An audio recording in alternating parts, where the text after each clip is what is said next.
Amanhã o Vasco tem uma final de campeonato para jogar contra o Fortaleza às 6h30 da noite em São Januário. Será o segundo jogo do técnico Fernando Diniz e nós esperamos que o Vasco tenha evoluído um pouco mais, já que o Diniz teve alguns dias para fazer treinamentos com o time do Vasco e o time já havia demonstrado alguma evolução no jogo contra o Lanús. Jogo decisivo, importante, mas qual será a escalação que o técnico Fernando Diniz vai colocar a campo amanhã diante do Fortaleza? Vem comigo que eu vou te mostrar a provável escalação do Vasco para esse confronto. Então, galera, estamos aqui com a provável escalação do Vasco para esse jogo diante do Fortaleza amanhã. Adversário difícil, complicado, mas o Fortaleza está há bastante tempo sem vencer fora de casa e o Vasco está 9 jogos sem conseguir uma vitória. Mas historicamente esse confronto pesa para o lado do Vasco, principalmente quando os jogos são em São Januário. O Vasco nunca perdeu na história para o Fortaleza em São Januário. O Vasco costuma conseguir vitórias, costuma se impor e, cara, tem uma expectativa muito grande que aconteça uma simbiose legal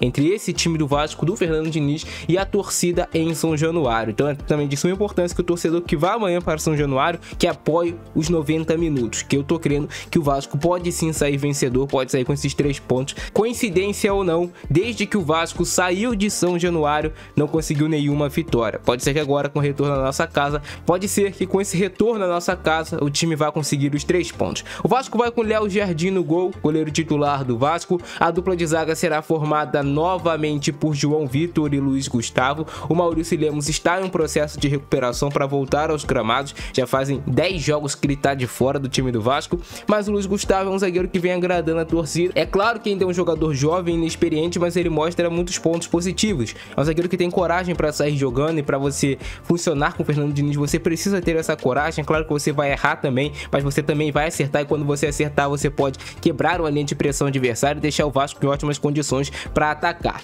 Então, Luiz Gustavo, zagueiro forte fisicamente, é um zagueiro que vem mostrando um bom desempenho, fez um bom jogo diante do Lanús ali, Vasco e Lanús. Ele ao lado do João Vitor, é muito importante que eles consigam vencer os duelos contra os atacantes do Fortaleza. Na lateral direita teremos o Paulo Henrique novamente como titular e o Lucas Piton na lateral esquerda. Esses dois laterais do Vasco são muito importantes porque eles precisam ajudar a quebrar também a pressão adversária e precisam ter força no ataque e precisam ter qualidade técnica para quando chegar uma situação de linha de fundo, cruzar para dentro da área ou rolar essa bola para trás de uma forma que deixe o seu companheiro em boas condições de finalizar. Então os laterais têm um papel muito importante nesse time do Fernando Diniz, tanto pela esquerda quanto pela direita. Você tem que ter coragem para jogar futebol, senão não vai funcionar. Se você for para o jogo com o pé atrás, com medo de errar, provavelmente você vai cometer erros. Então é muito importante que esses dois laterais do Vasco estejam confiantes para essa partida, tentem pelo menos reconquistar um pouco dessa confiança.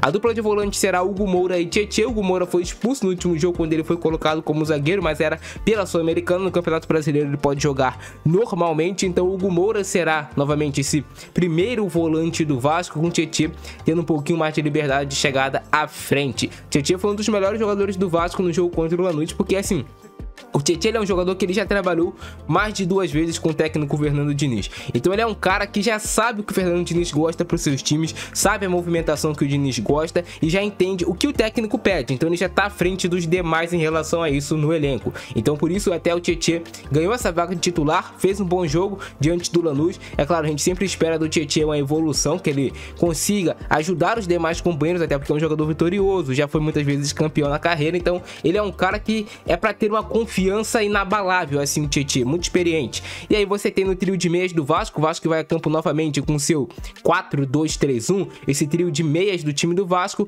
com o Ryan, que é aberto pela meia pelo lado direito. Cara, o Ryan é um jogador que até evoluiu nessa questão de passes, mas o Ryan, ele, quando chega nesse último terço, ele precisa tomar melhor as decisões, ele precisa conseguir encontrar os passes mais rápidos e executar de formas melhores, porque às vezes até tem um companheiro bem colocado aqui no segundo pau, mas o Ryan não tá conseguindo fazer esse cruzamento entrar para esse companheiro. E é muito importante que você, quando chega nessa parte do campo que você tá com superioridade, você exerça essa superioridade marcando gol. Então é importante que o Ryan consiga finalizar melhor as jogadas. E também é algo que eu insisto em relação ao Ryan: alguém tem que chegar no Vasco e ensinar esse garoto a cabecear. Ele tem estatura, ele tem força, ele pode ser muito importante no jogo aéreo pro Vasco se ele souber o fundamento do cabeceio, que o Ryan não sabe.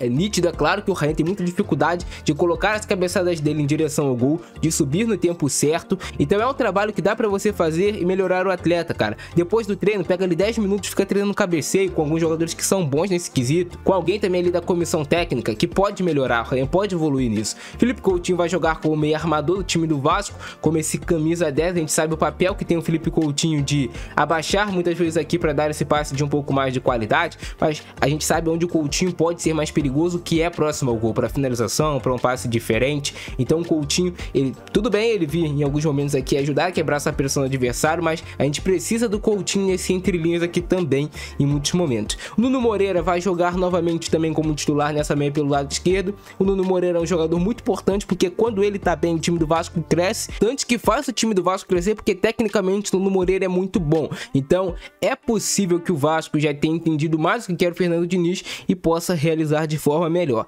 E o Verratti também, a gente viu um papel importante dele nesse jogo contra o Lanús, de baixar aqui algumas vezes para fazer um pivô, para tentar encontrar passe de primeira para o Ryan, para o Felipe Coutinho, participando mais do jogo o Verratti, mas claro, sem perder o peso que ele tem na área. E a gente viu um Verratti conseguindo acertar passes, algo que ele não fazia no Vasco anteriormente. Então essa deve ser a escalação do Vasco para esse jogo. Claro que a gente sempre pode ter algumas mudanças, a gente sabe que o Jair sempre é um candidato também a jogar, mas também pode ser que tenhamos uma modificação, que é a entrada do Jair no lugar do Ryan. E aí você mudaria o sistema tático do time do Vasco, até você poderia fazer a manutenção, colocando o Tietê para jogar como um meia pelo lado direito, para melhorar um pouco mais a qualidade do passe do time do Vasco. Aí você colocaria Jair e Hugo Moura no meio de campo, ou você realmente pode mudar o sistema tático, jogando mais em um 4-4-2 losango, que até o Felipe já tentou utilizar no time do Vasco. E aí o Nuno Moreira seria mais uma dupla de ataque do Verratti, com Coutinho jogando mais centralizado,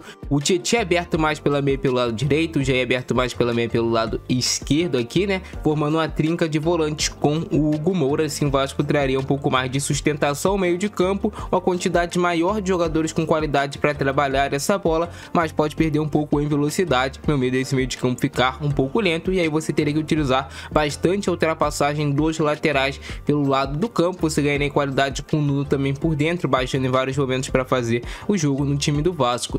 Então essa é a outra possibilidade de escalação, segundo a Trivela do Vasco, para esse jogo diante do Fortaleza. Então ou vai com o Ryan aberto um pouquinho mais pela ponta e continuando 4-2-3-1, ou até mesmo continuando 4-2-3-1 com o Tietê jogando mais aberto pelo lado direito, ou você vai para esse 4-4-2 losango com a entrada do Jair no time do Vasco. Essa é mais uma possibilidade do time do técnico Fernando Diniz entrar em campo diante do Fortaleza. É muito importante que amanhã o Vasco consiga esses 3 pontos para quebrar essa, sabe, essa zica que o Vasco tá de não vencer. Então é vencer, pontuar em São Januário, 3 pontos, sair da zona de rebaixamento, e aí sim você jogar o próximo jogo do meio de semana, né, terça-feira contra o Operário, mais tranquilo, mais leve, para fazer mais uma vitória.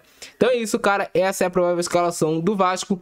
Jogo difícil, complicado, mas o meu palpite aí é um 3-1 Vasco em cima do Fortaleza. Será que eu vou acertar? Comenta o seu palpite também aqui embaixo.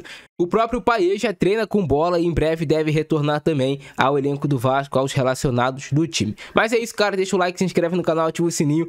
Se inscreve aí, cara, porque estamos com a meta de bater os 300 mil inscritos. É muito importante que você se inscreva para nos ajudar, beleza? Esse foi o nosso vídeo de hoje, abração do Francesco, nós fui!